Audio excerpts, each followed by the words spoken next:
Мынау bir туған үкесінің баласы. Тарақты кескен елдің жерін. Бұл Жолдашева мына. Мына. Жалған сөйлеп эле елдің барлығы мына ел тұрады. Қандай эмне кыласың? Закон тереңде жооп бересиң Кудай калса. Бардым го, текшерилди го. Прокуратураңар дагы иш козгоп турат азыр мына. Азыр чогулабыз дагы бир кайрылабыз ел журт. Мына. Сыдык 2-7 жарандары мына. Мына. Мынау Жолдашева елдің жерин тарткан. Мына елдер ошого каршы болуп елдер келдик мына. Бүгүн 18-апрель. Ел журт. Угуп койгула. Азыр үйдүн аркасына ким салып атат? Үйдүн аркасына ким салып атат? 51%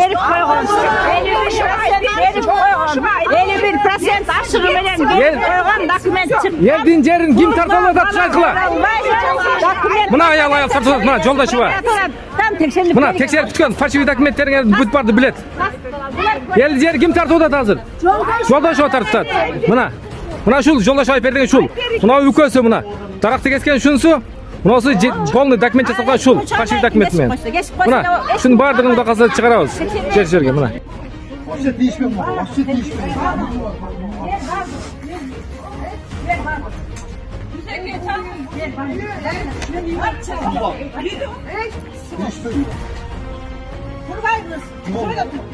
Yok, men uyimda durma.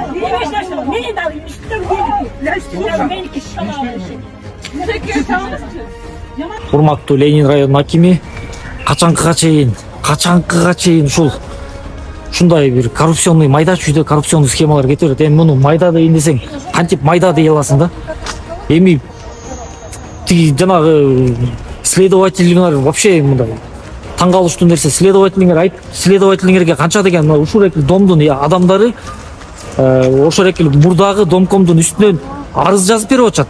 Жаза алма мындай колдорду топтоп ошол экил токтомду жаза алма кылып жазып алыптыр. Эми ошол экил кантип өтө берет? Эми мына караңыздар, мияка таштарды төгүп алган мурдагы домком. Эми бул жерди төгүп азыр эми бул жерге бир бизнес борборун ачат экен. Бизнес борборун ачат, аркы домдогу адамдардын терезеси жабылат, сыз болот. Кыскасы эми мындай таң каласың да, биякта килейген президент айтып атат, Камчыбек Кыдышаевич айтып атат, ушундай нерселерди токтоткула деп, жер боюнча маселелерди, ушундай маселелер вообще токтосун деп атат.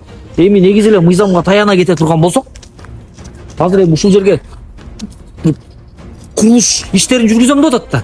А бирок ушул үйдүн тургундары каршылыкты көргөзгөндөн автоматтык түрдө токтош керек да ушул нерсе. Ошол экил элдер айтып берип атат, ушул экил курулуш иштерин баштаганы, ушул жерди менчикке чыгарып алганы, 49 жылга арендага алганы, эл макулдугун берди деп колдорду топтогондун баары жалган деп элдер өзү чыгып берип атат.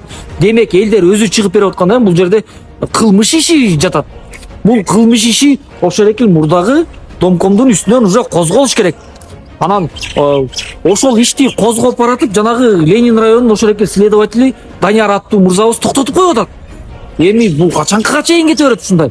Баягы анан карапайым эл ушул экил милиция кызматкерлерине биз ишенбейбиз, прокуратурага ишенбейбиз, сотко ишенбейбиз дегендин маселеси мына ушунда жатат. Мына ушакта жатат. Мындай эми айта берип тил тешилип бүтмө болду. Мына бийликтин жүзүн булгап аткан кызматкерлердин кылган иши мына. Целый домдун элдери кайрылып атат. Бул жасалма жолдор менен колдорду койдуруп алган, биз терезе койдуртабыз, подъезди жудуртабыз деген колдорду, мурдагы колдорду печатын басып, мына бизге ушул жерди мага менчикке чыгарып бергенге эл макул болду деп. Эл келесо эмес да, эл биякта өткөрүп алып не кылат? Биякта балдар аянтчасы жок экен. Ушул жерге андан көрө балдар аянтчасын салса кандай, бактардын турганы кандай пайдалуу, элгечи свежий аба менен дем алып турушат. Эми кыскасы ушул Ленин району вообще бардак болуп кетти да. Биздин бийликте турган Садыр Нуркожоевич, Камчыбек Кыдышаевич, биздин башкы прокурор Зулушев, биз Ленин районуна караштуу Садыкова 207 үйдүн жашоочулары 2 жылдан ашып 3-жылга кетип атат. Биздин придомовой земельный участогыбызды Жолдошева Айпери деген эже мыйзамсыз түрдө ээлеп алып, азыр ошол жерге өзүнүн жеке кызыкчылыгы үчүн бир соода борборун курам деп турган жери. Биз жашоочулар заявление жазып, Ленинский РОВДдан прокуратурага чейин жазып, иш бүгүнкү күнгө чейин ордунан жылбай, козголбой, каралбай келет.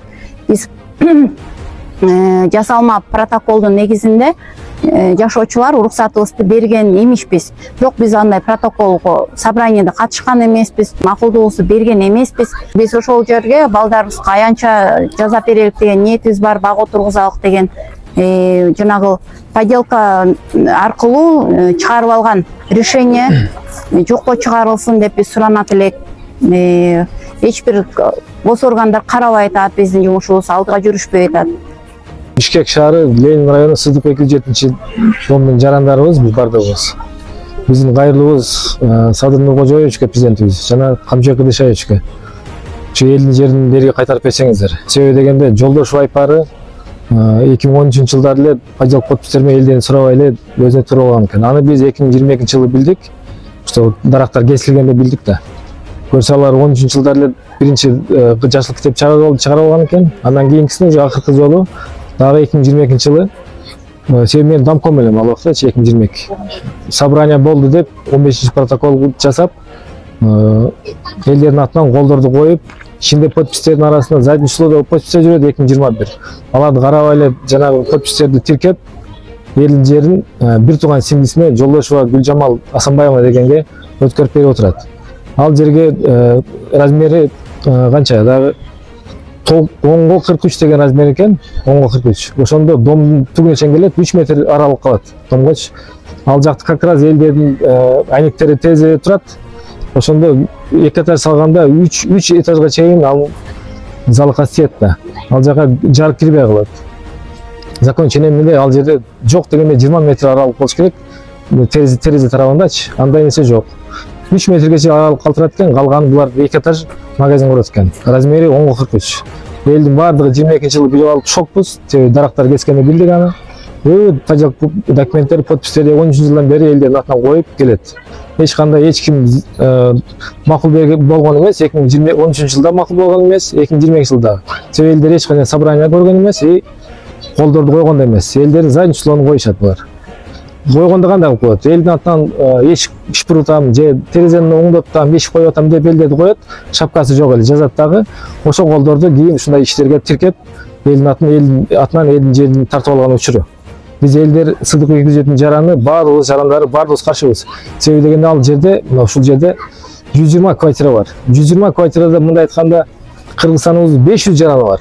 500 жаранын рызкысына булар бир жаранын үй бүлөсү менен келип алып, кол салып отурат. Ошого бизге элге жардам бериңиздер. Элдин жери элге кайтсын. Урматтуу Камчы Кыдышаевич, ушу кландык башкаруу системасы өзүңүздөр көрүп тургандай эле бул куйруктары, баягы кландын куйруктары келип отуруп домкомдон бүтөт. Бул эми баягы кыргыз элине эч кандай сыр эмес. Ушул домкомдон бүтүп, кыскасы чара көрүп берип коюңуздар да сизден жеке мен өзүмдүн атыман сурана кетем. Сиздер менен мен Азаке, Эл Уксун YouTube каналы.